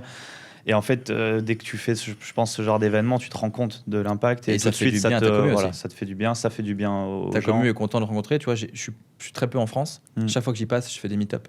À Lyon, à Nice, à Paris, on est toujours à peu près 70-80. Et les gens sont trop contents. On était même plus de 100 à Genève dernier. Les gens sont trop contents de te rencontrer parce qu'ils disent ah ouais, t'existes. Et ils m'ont tous dit ah, t'existes en vrai, t'es pas que derrière un écran, tu vois. Et au final, c'est le moment d'échanger vraiment de l'humain en one-one. Il y a plein de gens, ils osent pas exposer leurs problématiques évidemment dans le groupe. Ils sont trop contents de pouvoir te parler, te dire voilà, j'ai ça dans ma vie, qu'est-ce que t'en penses, qu'est-ce que tu ferais. C'est ouf. Et tu as d'autres projets comme ça, justement, parce que là, c'est plein de projets d'aide aux entreprises, aux particuliers, porter un peu le modèle là-dessus, avoir plus d'impact à travers, du coup, aujourd'hui, ton véhicule qui est, du coup, la crypto. Tu comptes faire d'autres événements comme ça, du coup, de plus en plus gros, toi, ou toujours, du coup, plutôt associé Déjà, sur la partie modèle, j'ai toujours eu envie de faire du dev perso. C'est-à-dire que depuis toujours, j'ai envie de faire un accompagnement ou au moins écrire un livre. J'ai plein de brouillons là-dessus sur tout ce que tu dois avoir pour construire ta vie d'homme de A à Z et pas passer à côté de ta vie, en tirer le meilleur. Tu vois, tout niveau perso, santé, sport, entrepreneurial, investissement, crypto, mindset, dev perso. Donc je voudrais écrire un livre là-dessus et faire un accompagnement qui te prend qui te prend par la main et qui te met dans des rails pour réussir ta vie. Et après, sur la partie événement, j'adorerais en faire plus. Le problème, c'est que les gens viennent plus. Avec Chris, on se casse les dents, enfin surtout lui, parce que c'est ses événements, tu vois. Il se casse les dents depuis 2 ans avec le Z Project. Il a perdu plus d'1 million d'euros sur le premier et là encore 100 000 euros sur le dernier. Parce que les gens ne se déplacent plus, parce qu'ils n'ont plus de pouvoir d'achat à cause de l'économie qui les défonce. Ouais. Parce que, donc du coup, ils n'osent plus mettre le budget pour venir à Paris, même si les événements ils sont de moins en moins chers et qu'il y a de plus en plus de services, pour eux, c'est un coût de venir à Paris, de se payer un déplacement d'un week-end. Bah ouais. Parce que ils ont la flemme, ils investissent de moins en moins sur eux. Et je pense qu'ils sont tous un peu désespérés dans le sens où ils ont l'impression que le monde leur tombe dessus, tu vois. Donc on aimerait faire plus d'événements, c'est incroyable, et on donne autant que possible. Tu vois, Chris, aux événements, il a offert sa Porsche, il a offert un appartement, il a offert une maison à Bali. Mais même avec ça, les gens viennent pas. Ouais, c'est ouf. Donc moi, je fais mes petits meet-up à Bali, je fais mes petits meet-up en France, et pour le moment, c'est bien. Et j'ai voulu faire un événement crypto, d'ailleurs, début 2025, début de cette année, à Paris. En fait, à la suite du Z Project, on a eu tellement d'engouement, tellement de demandes. Ils ont tellement kiffé. Dans les 2000 personnes, il y avait 600 membres issus en crypto. Ok. Le Z Project, c'était incroyable. J'étais sur un nuage. D'où la file d'attente aussi. C'était incroyable. Ouais. Et du coup, les gens étaient chauds, tu vois. Ils voulaient, le marché en plus montait, donc ils voulaient un événement. Donc dans la foulée, on a tous dit, vas-y, on boucle le Grand Rex à Paris, on fait un événement 1000 personnes crypto. Puis tu vois, sur 1000 personnes, j'ai vendu que 150 places alors que je vendais 95 € pour une journée complète, full value crypto, avec Eric Larchevêque, avec du monde. Même avec tout ça, les événements physiques se remplissent pas. Tout le monde m'a dit, est-ce que tu le fais en ligne? Je veux le voir en ligne. Donc on a dit, tant pis, quoi. Ouais, il y a cette réalité-là au final, en tout cas sur le particulier, je suppose, parce que c'est là où après peut-être ça fera sens sur du B2B, de l'entreprise, des entrepreneurs. L'entrepreneur, il investit sur lui. Il investit sur sa boîte et donc il sera là, quoi. Nous, tu vois, quand tu es une boîte, tu comptes, enfin c'est pas que tu comptes pas, mais tu te donnes les moyens d'aller chercher plus de croissance. C'est-à-dire que tu mets les 20 000 € dans un mastermind. Par exemple, si je devais en faire un, là, j'irais faire celui du Mangadzi qui coûte 30 000, mais je me le paye parce que là, pour le coup, il y a de la value, tu vois. Ouais. Tu investis sur ta croissance, tu mets 40% de ton CA en pub, tu vas payer les affiliations, tu vas payer le prestat pour te whitelister ton compte Meta, pour te débloquer ton compte Meta quand il y a besoin, tu sors les 5 000 qu'il faut, tu vois. Pour tenter la pub, par exemple, Insight qui peut aider ton audience. Je viens de mettre 80 000 € à perte dans les pubs YouTube. On s'était dit, YouTube, c'est l'audience la plus qualifiée. C'est celle qui nous correspond. Par contre, c'est interdit de publier en crypto sur YouTube. Sur TikTok non plus. Okay. Et grâce à mon ancien associé, on a pu avoir un accès avec un agrément Orias, etc., où on peut faire de la pub. Par contre, c'est extrêmement chiant parce qu'on a le droit de dire qu'un script particulier, avec mot pour mot, on doit dire ça. On peut faire que 1 à 2 scripts par mois, donc impossible à scaler. Les leads sont évidemment pas qualifiés. Et donc, du coup, on a tu vois, depuis juin, je continue d'essayer d'investir. Là, je viens de couper. J'ai 80 000 € à perte. Mais c'était le prix. Tu vois, c'était le prix pour me dire si je peux ouvrir un deuxième levier parce que je veux pas que Meta me rebanne. Il faut que j'ai YouTube aussi, tu vois. Mais ouais, essayer de sortir de cette dépendance à un canal en particulier. Et ton organique, du coup, ça, tu le développes quand même à côté aussi. Alors, tu pushes un peu là-dessus. L'organique, alors, disons que j'ai pas le temps. Je m'occupe de ma communauté déjà, je m'occupe de mes équipes, je m'occupe de ma croissance. J'ai pas le temps de faire de l'organique. C'est-à-dire qu'aller tourner des réels et tout, ça me fait chier. Franchement, j'aime pas ça. Donc, du coup, ce que je fais, c'est que je fais les choses que j'aime. Donc, des podcasts comme ça. Ensuite, Erwan, il découpe des passages, il fait du réel. Et tous les jours, depuis 2 ans, il poste sur mes réseaux sociaux. Donc, ça participe déjà, de toute façon, à faire monter au final. Ensuite, il prend des éléments dans mon report crypto. Il fait des posts écrits sur mes réseaux sociaux avec Twitter et LinkedIn. Donc, il donne de la value. Et par contre, tout ce qui est story Instagram, canal Instagram, c'est moi. Et tout ce qui est post, carousel, Instagram, lifestyle, c'est moi. Et il faudrait en fait que je me mette à faire plus de contenu, mais j'ai la flemme. Les vidéos YouTube, ça prend un temps monstre. Les gens ne se rendent pas compte, mais c'est une semaine de travail, une vidéo YouTube en fait. Ah ouais, c'est dingue. Donc c'est une semaine où tu vas pas être dans le marché, où tu vas pas pouvoir faire autre chose. Et donc moi, je fais une vidéo d'analyse trimestrielle seulement. Déjà parce que j'ai pas envie d'être comme tous ces mecs qui font une vidéo tous les jours sur YouTube et qui disent rouge le lundi et vert le lendemain, tu vois. Ouais. Parce que tu perds ton audience, tu te décrédibilises et au fait, t'envoies tout le monde au casse-pipe. Donc je préfère faire une vidéo trimestrielle à la Bluecast, mais faire de la quali comme personne. Et quand je dis un truc, il arrive. C'est-à-dire que je fais une vidéo, tant qu'on n'a pas été chercher la cible que j'ai donnée, je refais pas une vidéo, tu vois. Ouais. Et voilà. Et en organique, je suis limité à ça. Et il faudrait que je fasse plus. Et en fait, c'est de ma faute. Je prends juste pas le temps de le faire, même si c'est vraiment mon métier. Et d'ailleurs, c'est un point que je voudrais soulever qui est super important. C'est que ce qui est très dur dans notre génération, c'est qu'on doit être au four et au moulin. C'est-à-dire qu'aujourd'hui, qui que tu sois, quelle que soit ta boîte, si tu fais pas de contenu, si tu n'as pas de personal brand, ta boîte, elle grossit pas. Donc, faut une sacrée équipe. Hormozy, il a 50 personnes dans son équipe pour faire du content. Ouais. Okay, tous les gros américains, ils ont beaucoup de monde. Moi, c'est moi et moi-même pour faire mes scripts et tourner. Après, il y a Erwan qui monte et qui poste. Mais j'aurais besoin de 3 personnes pour expert crypto, pour scripter, me donner les trucs, faire du motion design, me faire mes vidéos toutes belles pour qu'elles fassent du reach. Ouais.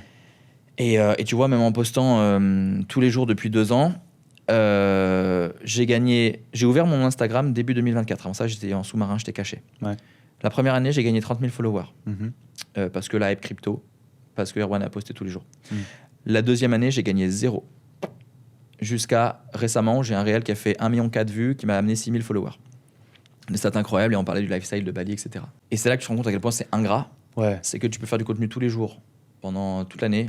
Tu peux ne pas avoir d'impact. Clairement, tu dépends de l'algo Insta et tu sais pas du coup si tu vas être mis en avant ou pas. Après, j'ai pas joué le jeu de l'algo. Hein. J'ai pas joué le jeu de vraiment bosser le hook, bosser la structure et tout. Ouais, mais comme tu dis, c'est un métier quoi au final. Et donc, c'est ce parti pris de jouer le jeu, d'être partout, comme tu dis, au four et au moulin. Donc, si tu veux croître, il faut ça. Dans tous les cas. Comme tu dis, d'être au four et au moulin, c'est compliqué, ouais, clairement, là-dessus. Mais trop intéressant ton idée, en tout cas, de développer un projet autour du côté un peu plus dev perso, d'en faire un livre et autres, parce que si, comme tu dis, ta devise aujourd'hui et ton moteur, c'est le côté liberté, c'est vrai qu'elle ne se construit pas qu'avec des moyens techniques, elle se construit beaucoup et avant tout dans la tête. Comme toi, ça a été un cheminement pour toi, avec cette hargne et cette volonté de réussir, de prouver, d'avoir de l'impact. Et tout ça, ça a été un cheminement aussi sur le dev perso et autres, une ouverture d'esprit que tu as eu en voyageant, etc. Et je pense que ouais, les gens ont beaucoup, clairement, besoin de ça. C'est le point de départ de tout. Hein. Toute formation que tu vas faire, il y en a du dev perso au début. Hein. C'est ça. Donc ça ferait complètement sens de l'allier. Si justement on bascule là sur ce volet avec toi, un peu plus dev perso, j'ai quelques questions pour toi là-dessus qui vont être intéressantes pour finir. Parce que je le dis souvent, et c'est aussi la devise un peu de ce podcast, je n'ai pas envie de mettre en avant toujours que ce côté, et c'est ce qu'on voit sur les réseaux malheureusement, la réussite pro qui des fois est un peu superficielle, la réussite matérielle, j'ai fait de l'argent, il y a ce moteur-là. Mais comme tu l'as dit tout à l'heure, tu as beau avoir une belle réussite, des millions aujourd'hui, tu as passé une des pires années, comme tu le dis, parce qu'il y a d'autres enjeux effectivement qui sont personnels. Et c'est comment tu équilibres ta vie. Et moi, ça a été effectivement un choc aussi, moi qui étais pas mal drivé par l'argent dans les débuts, j'ai fait les mêmes erreurs, drivé par l'argent.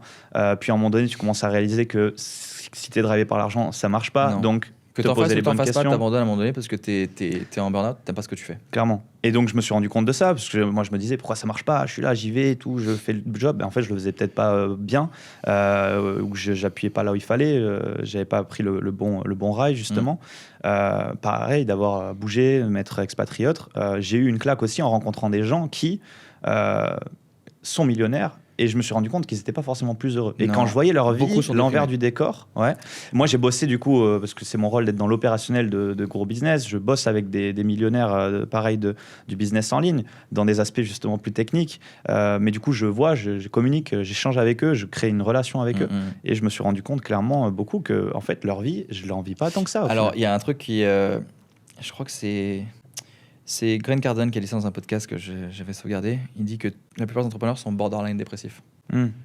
Pourquoi ? Parce que c'est pas des entrepreneurs, des high achievers. D'ailleurs, by the way, mon livre préféré, c'est High Performance Habits, pour ceux qui veulent des concepts incroyables de Brandon Burchard sur la productivité, pardon. La plupart des high achievers sont borderline dépressifs, mais personne ne le montre et personne ne veut l'avouer. Les mecs qui avancent sont des mecs qui sont suivis. Moi, j'ai personne, justement, je suis en train d'essayer de chercher quelqu'un pour me suivre parce que j'ai senti que cette année, j'avais besoin. La plupart des gens sont suivis niveau psychologique, mindset, etc., par des coachs. Et je pense que c'est indispensable si tu veux grandir. Et le facteur numéro 1 que les gens sous-estiment, c'est profondément deep down, pourquoi tu fais les choses. Ouais. Ok, moi, il y a la notion de liberté, c'est mon pourquoi. Mais en fait, je pense profondément que le pourquoi de tout le monde, c'est l'amour. Je pense profondément que le besoin in fine que tout le monde poursuit, surtout les hommes, c'est de trouver leur femme qui les aime, qui a un soutien, qui est vraiment l'atout dans leur vie, le vrai asset ultime, tu vois, qui les aide à construire des choses incroyables, avec qui ils se sentent pleinement amoureux, qui peuvent se livrer, avec qui ils peuvent se reposer. Et ça, c'est hyper dur à trouver. Et je pense que n'importe quel homme, aujourd'hui, veut du statut pour attirer cette femme-là. Tu vois, et peu importe ce que tu fais, en réalité, c'est ça. Et donc, il y a des phases de ta vie où il y a des gens qui sont assez chanceux pour l'avoir. Il y a des gens qui vont penser avoir la bonne personne, puis au bout d'un moment donné, ça marche plus. Et il y a des gens qui vont pas l'avoir, il y a des gens qui vont galérer, il y a des hommes qui vont faire que de souffrir amoureusement parce qu'ils vont être avec les mauvaises personnes. Ouais. Tant qu'ils l'ont pas, malheureusement, ils peuvent manquer un pilier. Donc, il y a des hommes qui, je pense, seulement en apparence, arrivent à être bien avec eux-mêmes, stables et à dire qu'ils n'en ont pas besoin et qu'ils buildent tout seuls, tu vois. Je pense que ça marche un temps. Et puis, il y a des gens qui sont borderline dépressifs, entre guillemets, parce qu'ils n'ont pas ce pied à leur chaise qui manque.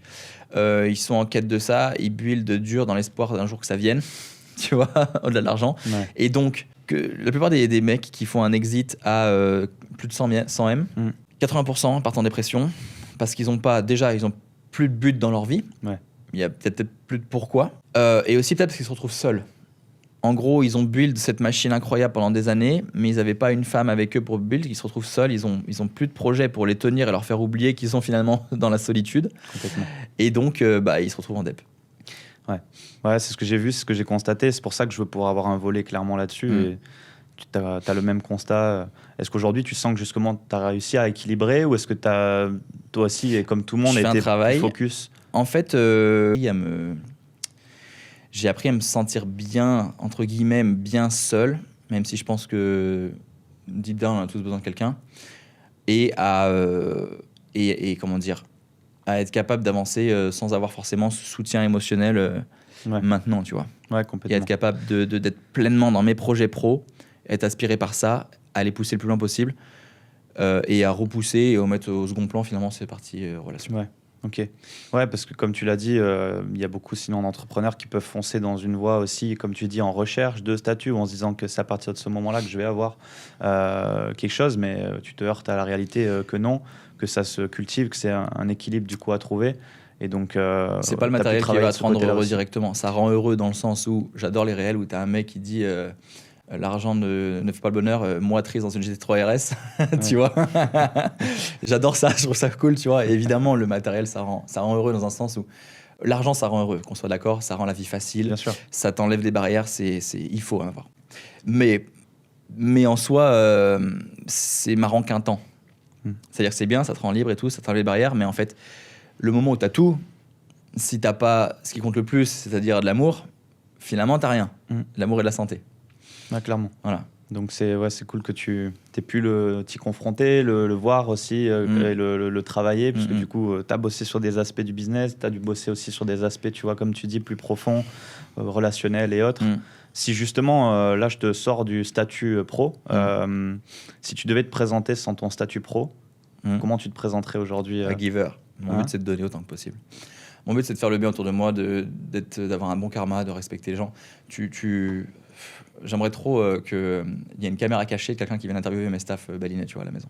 Okay. Parce qu'en gros, je donne toujours autant que possible. C'est-à-dire que mes staffs, je leur donne tout ce que je peux. Ils ont un salaire, je leur donne toujours 2 fois plus. Je donne toujours beaucoup de marge. Je leur fais des cadeaux. Tu vois, j'achète des scooters à mes staffs actuellement parce que juste les voir avec des étoiles dans les yeux, c'est incroyable. Ma Gadis, ma femme de ménage, elle a pleuré dans mes bras il y a une semaine parce que je lui ai acheté un scooter, tu vois. J'ai acheté une voiture à ma mère cette année.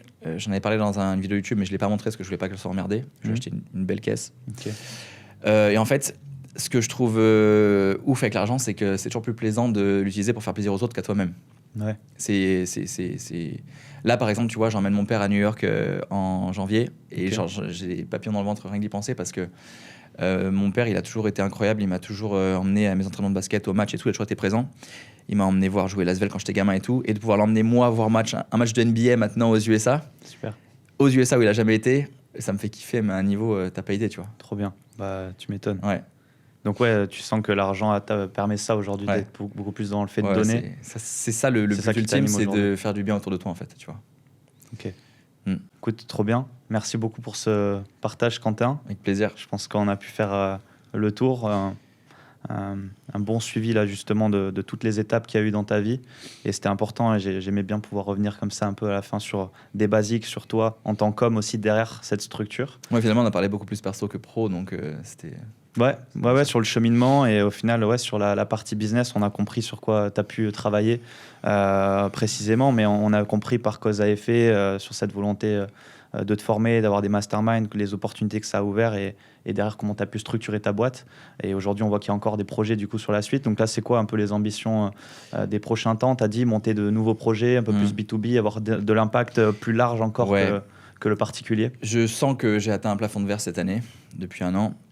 Je dis pas ça parce que on est capé en nombre de membres qui rentrent chez nous à cause du marché, etc. Mais plus dans le sens où j'ai l'impression de déjà donner le maximum de ce que je peux donner dans cette formation, dans cet accompagnement, dans ce Discord, et que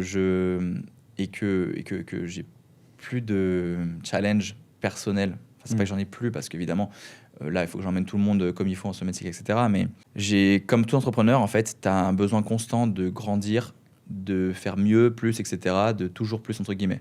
Les gens qui sont pas là-dedans, ils comprennent pas, ils disent quand est-ce que tu en auras assez? Mais va dire à un Michael Jordan, à un Kobe Bryant, when's enough, entre guillemets, quand est-ce que c'est assez? Mais jamais. Si tu peux avoir un 5e titre NBA, t'y vas, tu vois. Donc c'est pareil pour moi. Créer des projets toujours plus en plus grands, qui impactent de plus en plus de monde, qui fait le bien autour de moi, qui aident de plus en plus de monde à adopter Bitcoin, et qui rend les gens libres et épanouis. Ok, trop bien. Merci. Voilà. On reste là-dessus. Je vous mettrai évidemment tous les liens en description pour pouvoir aller découvrir ce que tu fais, tes réseaux sociaux, justement rediriger vers Réussir en crypto pour ceux qui veulent pouvoir prendre en main si effectivement ils veulent pas rater le wagon. Surtout que je sais que là, à l'heure actuelle, on est sur un bon point d'entrée. Donc, c'est le bon moment pour pouvoir investir, rejoindre, se former. Donc, merci à toi pour tout ça. C'était un plaisir de t'avoir sur le podcast, et à très bientôt. Ciao.